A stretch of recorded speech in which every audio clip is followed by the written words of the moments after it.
تعود مرة أخرى إلى رياض محرز.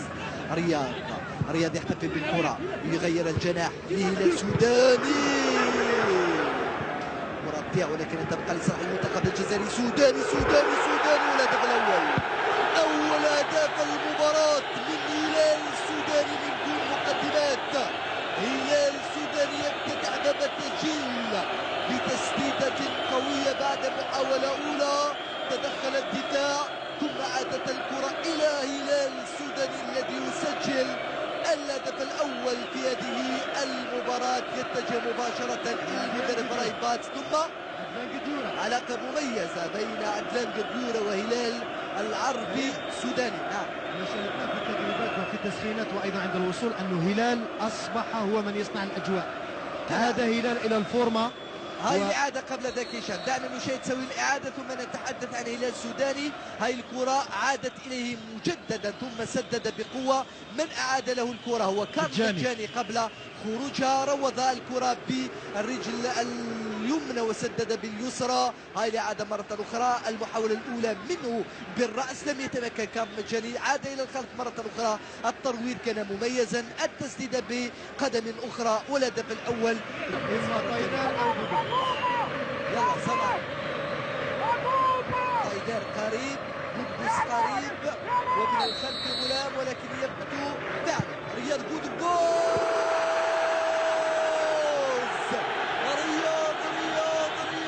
رياض بروعة أو محرز عفوا رياض محرز بروعة يتمكن من افتتاح باب من إضافة الهدف الثاني من رياض محرز بروعة.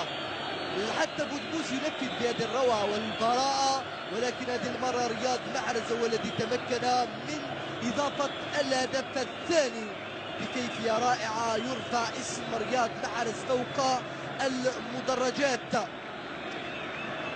ودين إبراهيمي يرفع المعنويات. طبعا بروعة رياض محرز لم يترك أي فرصة للحارس موكيلي من أجل إضافة الهدف الثاني لصالح المنتخب الجزائري.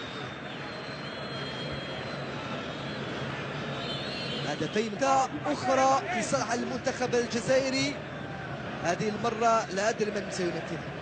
أصبحنا نملك العديد من اللاعبين الذين يجيدون إما طايدر وإما محرز دائما.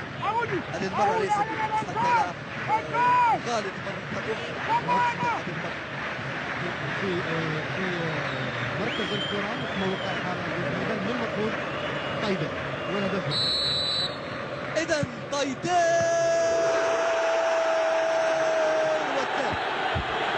ثالث الأهداف من طايدر وكأننا في حصة تدريبية خاصة بتنفيذ الكرة الثابتة. الكل ينفذ والكل بسهولة والكل ببراعة.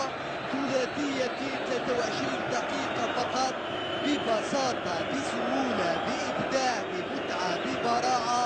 أمسيتك ستكون سوداء يا موكيليلي. أنت غير محظوظ تماما يا موكيليلي. كل كرة ثابتة تعني كرة رعب والقناع تم إزالته الآن من قبل طبعا طايدر بعد أن سجل الهدف في الزاوية 90 بأريحية وبروعة وبجمال وبالكثير من الإبداع. هدف ينسيك في هدف آخر هشام. هذا الهدف ينسينا في هدف وروعة هدف رياض محرز ببساطة. المنتخب الجزائري انطلق اسلام سليماني يرفع راسه ينظر ينتظر إلى السوداني ورابع الأهداف للمنتخب الجزائري لما يضيع اسلام سليماني يمرر الهلال وهلال يسجل الثنائية في هذه المباراة ويبقى اسلام سليماني احسن ممرر في المنتخب الجزائري. ورقم هلال السوداني يرتفع الى كم هشام؟ نعم رقم هلال السوداني يرتفع الى كم؟ على بعد 3 أهداف من اسلام سليماني. كنت أستمع إلى ما يدور في دكة البدلاء لأنه رايبات 4 أهداف هدف جميل ولكنه حازم في تعليماته. طبيعي بتعابير وجهه سربي بأتم معنى الكلمة. ما دام أننا اليوم بإمكاننا أن نحطم الرقم القياسي لأفضل نتيجة ممكنة، أفضل لأنه نتيجة. الإرث ثقيل كريم من غوركوف كانوا مشوار رائع يعني على المستوى الهجومي والنتائج، يعني أربعة لقاءات يعني كلها فازوا بنتائج كبيرة جدا. بهجوم لا، بودبوز هو الذي سينفذ، لكن سليماني غاضب من بودبوز، كان يريد هو التسجيل. ولكن من أحسن في البطولة الفرنسية، من أحسن منفذي ركلات الجزاء رياض بودبوز في تنفيذ هذه الضربة ويضيف الهدف الخامس لصالح المنتخب الجزائري. لا يغضب ابدا اسلام سليماني. رياض بودبوز وعلاقة متميزة بين مختلف اللاعبين، وطبعا نهاية الشوط الأول بنتيجة 5 أهداف مقابل 0 بسرعة لصالح المنتخب الجزائري. نبيل نغيس، كيف تقيم الشوط؟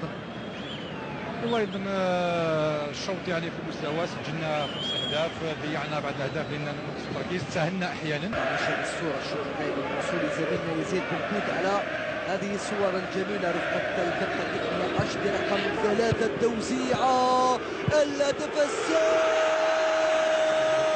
للمنتخب الجزائري. السادس كان قادما، وبقدمك يا رياض يا محرز.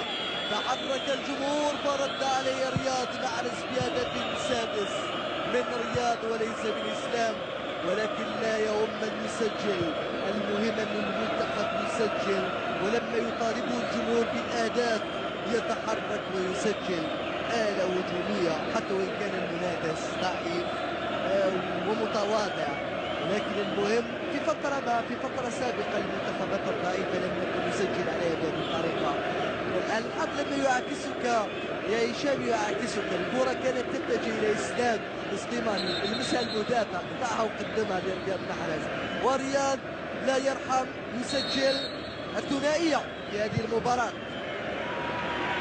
يجب أن أدون وأكتب أسماء الهدافين حتى لا أنساه، لأن القائمة الآن